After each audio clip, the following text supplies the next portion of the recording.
Bonsoir à tous. Aujourd'hui, je vais aborder un point plutôt délicat auquel sont souvent confrontés les biographes devant un client. Le manque à dire, le manque à retranscrire, avec la perspective horrible de rendre une biographie de 12 ou 13 pages à quelqu'un qui a payé pour 150 pages. Vous allez immédiatement me demander, mais comment c'est possible ? Prenons un cas de figure assez fréquent. Vous avez été contacté par une jeune femme qui voudrait offrir à son père un cadeau original, sa biographie. Il est à la retraite, il s'ennuie un peu entre sa télé et les mots croisés. Bref, engager un professionnel pour retranscrire ses mémoires serait une excellente idée. C'est comme ça que raisonne la jeune femme. Oui, mais voilà. Trop souvent, le client contacte le biographe avant même d'évoquer le projet à la personne intéressée, celle qui devra se raconter. Et assez souvent, ça coince un peu. Comme je le mentionne dans mes précédentes vidéos, la personne sollicitée renacle, elle proteste que sa vie n'a rien d'intéressant et que l'idée d'un livre centré sur elle la rend mal à l'aise. C'est le fameux réflexe de modestie passive qui finit souvent par annuler bien des contrats.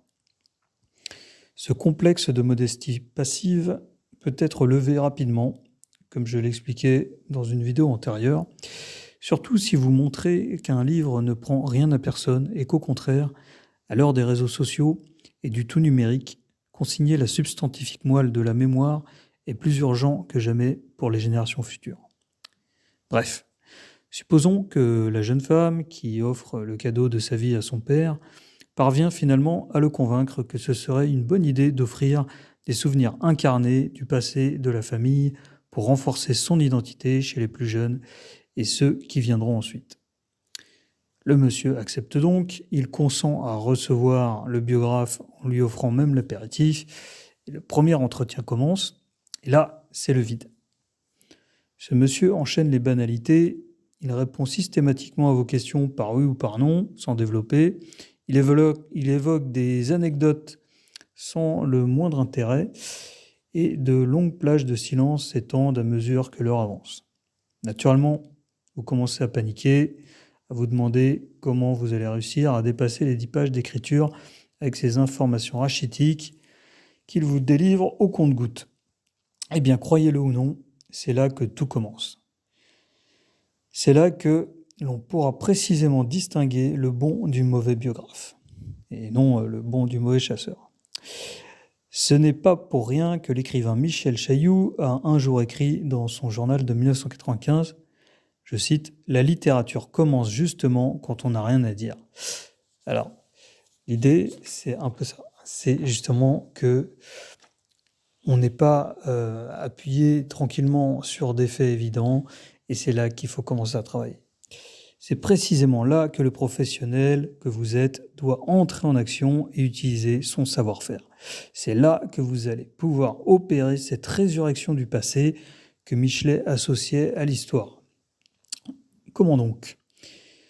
Au-delà des questions scolaires sur les grandes étapes de la vie du monsieur, sur les réussites et ses échecs, attachez-vous à d'infimes anecdotes, posez des questions de détail d'apparence inutile pour relancer les souvenirs et ouvrir de nouvelles portes dans l'édifice de la mémoire sollicitée. Exemple. Vous avez donc vu le jour à Rouen, monsieur. Tiens, comme Jeanne d'Arc. Et lui rebondira, peut-être, exact. D'ailleurs, ça me gonflait les fêtes incessantes en son hommage. Et alors, à vous de rebondir, pourquoi donc ?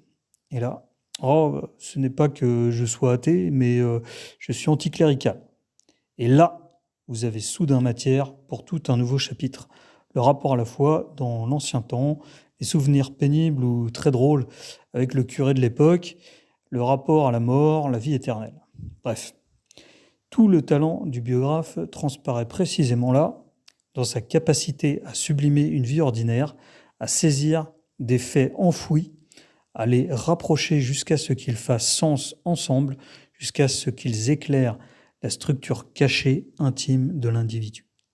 Ce travail est d'autant plus passionnant à réaliser que vous avez face à vous un taiseux qui vous regarde avec des yeux de poisson rouge.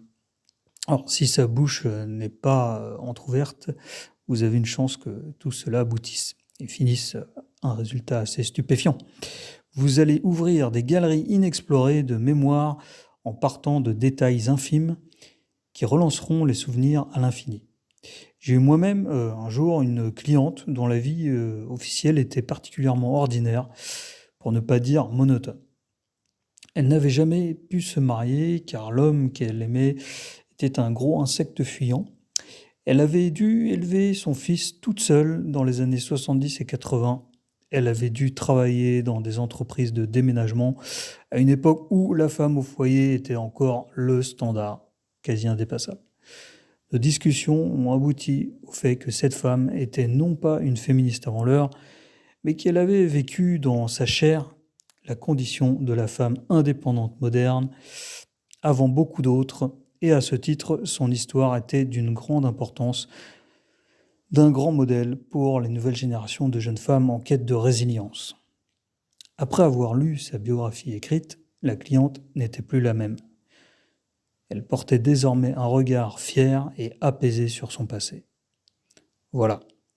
Biographe, vous avez ce pouvoir immense de faire accoucher la vérité des êtres.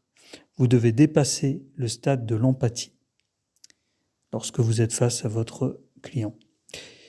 Votre travail commence quand votre interlocuteur est à sec et qu'il souhaite cesser de discourir. C'est là que vous devez intervenir et que vous devez débloquer la situation. C'est là que tout votre professionnalisme se manifestera. Merci.